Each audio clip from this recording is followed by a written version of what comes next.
കേരളത്തിന്റെ സ്വപ്ന പദ്ധതി വിഴിഞ്ഞം അന്താരാഷ്ട്ര തുറമുഖം ഇന്ന് രാഷ്ട്രത്തിന് സമർപ്പിക്കും. ഉദ്ഘാടനം രാവിലെ 11 മണിക്ക് പ്രധാനമന്ത്രി നരേന്ദ്രമോദി നിർവഹിക്കും.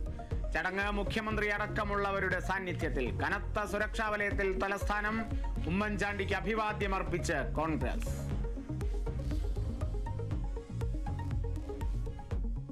UDF നേതൃയോഗം ഇന്ന് കോഴിക്കോട്. നിലമ്പൂർ ഉപതെരഞ്ഞെടുപ്പ് മുന്നൊരുക്കങ്ങൾ വിലയിരുത്തും. സർക്കാരിനെതിരെയുള്ള പ്രക്ഷോഭ പരിപാടികളും യോഗത്തിൽ ആവിഷ്കരിക്കും.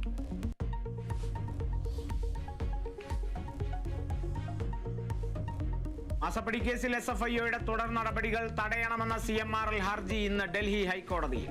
അന്വേഷണം ചോദ്യം ചെയ്തുള്ള ഹർജിയിൽ ജസ്റ്റിസ് സുബ്രഹ്മണ്യം പ്രസാദ് വാദം കേൾക്കും. ഹർജി തീർപ്പാക്കും വരെ തുടർ നടപടികൾ പാടില്ലെന്ന നിർദ്ദേശം തള്ളി SFIO.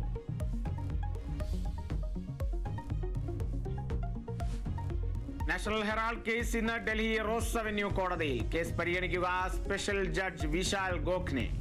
ജാതി സെൻസസും പഹൽഗാം ഭീകരാക്രമണവും ചർച്ച ചെയ്യാൻ കോൺഗ്രസ് പ്രവർത്തക സമിതി യോഗം വൈകിട്ട് ഡൽഹിയിൽ.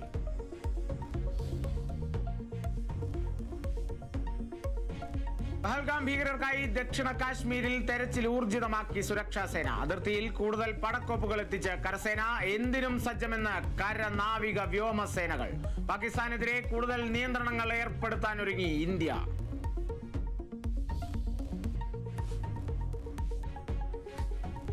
IPL-ൽ പ്ലേ ഓഫ് കാണാതെ രാജസ്ഥാൻ റോയൽസ് പുറത്ത്. മുംബൈയുടെ ജയം രാജസ്ഥാനെതിരെ 100 റൺസിന്. 217 റൺസ് പിന്തുടർന്ന രാജസ്ഥാൻ 117-ന് പുറത്തായി. തുടർച്ചയായ 6ാം ജയത്തോടെ മുംബൈ പോയിന്റ് പട്ടികയിൽ 1ാം സ്ഥാനത്ത്. ഇന്ന് ഗുജറാത്ത് ടൈറ്റൻസ് സൺറൈസേഴ്സ് ഹൈദരാബാദിനെ നേരിടും. മത്സരം രാത്രി 7:30 ഹൈദരാബാദിൽ.